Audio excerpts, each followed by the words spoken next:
ایک سرزمین جہاں ہر اینٹ، ہر راستہ اور ہر شکستہ دیوار 1000 سالہ داستان سناتی ہے۔ ہڑپا صرف ایک مقام نہیں بلکہ ایک ایسی تہذیب کی علامت ہے جو وقت کی گرد میں دب کے اپنے نقوش چھوڑ گئی۔ ہڑپا کی جو ہمیں ہسٹوریکل ایویڈنسز جہاں سے ملے نا، جو کھدائیوں سے، اس میں ہے تقریباً اس کا جو ٹائم سپین ہے وہ تقریباً 3500 BC سے 1500 BC کے درمیان ہے۔ یہ پاکستان کا وہ خزانہ ہے جو تاریخ، فن، علم اور انسانیت کے سفر کو یکجا کرتا ہے۔ ہڑپا کا پہلا ذکر 1856 میں ہوا جب برطانوی انجینئرز نے لاہور کراچی ریلوے لائن بچھاتے ہوئے پرانی اینٹوں کو استعمال کیا۔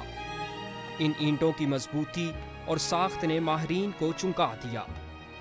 1921 میں سر جان مارشل کی سربراہی میں دیارام ساہنی نے یہاں باضابطہ کھدائی کی۔ اس کے بعد ڈفرینٹ فیزز میں سر مورٹیمر ویلر نے بھی کھدائی کی ہیں، ڈاکٹر رفیق مغل نے بھی یہاں پہ ایکسکیویشنز کی ہیں، ڈاکٹر مارک نے بھی کی ہیں۔ ڈفرینٹ فیزز میں ہڑپا کی یہاں پہ کھدائی ہوتی رہی۔ جلد ہی یہ انکشاف ہوا ہڑپا صرف ایک بستی نہیں بلکہ ایک مکمل تہذیب کا مرکز تھا، جسے آج دنیا انڈس ویلی سویلائزیشن کے نام سے جانتی ہے۔ ہڑپا کی تہذیب نے شہری منصوبہ بندی کے اصول متعارف کرائے۔ یہاں گھر پکی اینٹوں سے بنے ہوتے جن میں اندرونی صحن، غسل خانے اور نالیاں موجود تھیں۔ ہر گلی سیدھی اور منظم انداز میں بنائی گئی تھی۔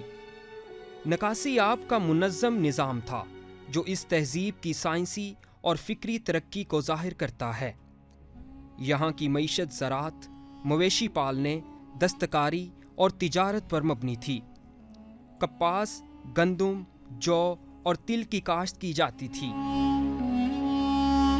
3 بڑی سویلائزیشنز تھیں نا اس وقت، اس میں ایک ہڑپن سویلائزیشن جن کو ہم انڈس سویلائزیشن بھی کہتے ہیں، Mesopotamia, Egyptian civilization and the Chinese, یہ 4 میجر سویلائزیشنز تھیں۔ پہ ہمیں ہیومن سیٹلمنٹ اتنی نہیں ملتی بلکہ نہ ملنے کے برابر ہے۔ یہاں پہ ساری ہیومن سیٹلمنٹ آپ نے سائٹ کو بھی دیکھا ہے، یہ زیادہ آپ کہہ سکتے ہیں کہ پروگریسو تھے، ایگریکلچر سوسائٹی تھی، واریئرز نہیں تھے۔ ہڑپا کے لوگ فن سے گہری وابستگی رکھتے تھے۔ یہاں سے ملنے والی مہریں جن پر جانوروں، دیوی دیوتاؤں اور علامتی اشکال کی نقش کاری ہے، نہ صرف ان کے مذہبی عقائد کی عکاسی کرتی ہیں بلکہ فنکاری کی بلندی کو بھی ظاہر کرتی ہیں۔ مجسمے، چمکدار زیورات، سنگی کھلونے اور دستکاری کے نمونے اس تہذیب کی نفاست اور تخلیقی صلاحیت کی دلیل ہیں۔ یہ تہذیب کسی ایک مذہب یا حکمران کے گرد نہیں گھومتی تھی بلکہ ایک مشترکہ مربوط سماجی نظام کی نمائندہ تھی۔ ہڑپا کی تہذیب کا دائرہ برے صغیر تک محدود نہیں تھا۔ یہ لوگ عالمی تجارت سے بھی جڑے تھے۔ مہریں، برتن اور دیگر اشیاء عراق، ایران اور خلیجی علاقوں میں دریافت ہوئی ہیں جو اس تہذیب کے عالمی روابط کا ثبوت ہیں۔ ان کے پاس وزن و پیمائش کا مخصوص نظام تھا جو آج بھی جدیدیت کی علامت سمجھا جاتا ہے۔ تقریباً 1900 قبل مسیح میں یہ عظیم تہذیب زوال پذیر ہونے لگی۔ ماہرین کے مطابق ممکنہ وجوہات میں دریائے ہاکڑا کا خشک ہونا، شدید موسمی تبدیلیاں یا اندرونی سماجی و معاشی مسائل شامل ہو سکتے ہیں۔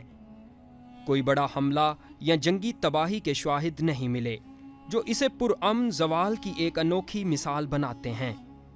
یہ تہذیب غائب تو ہو گئی مگر اپنی یادیں تاریخ کے اوراق میں چھوڑ گئیں۔ ہڑپا آج بھی علم، تحقیق اور قومی شناخت کا محور ہے۔ لاہور، کراچی اور ہڑپا کے میوزیمز میں موجود نوادرات اس بات کی یاد دلاتے ہیں کہ یہ خطہ ایک عظیم علمی، سائنسی اور ثقافتی ورثے کا امین ہے۔ یہ محض ایک کھنڈر نہیں، ہمارا ماضی، ہماری پہچان اور ہماری ذمہ داری ہے۔ ہڑپا، جو کبھی انسانیت کا گہوارہ تھا، آج بھی مٹی میں دبے خوابوں کی مانند ہمیں بلا رہا ہے کہ ہم سنیں، سمجھیں اور سنبھل کر آگے بڑھیں۔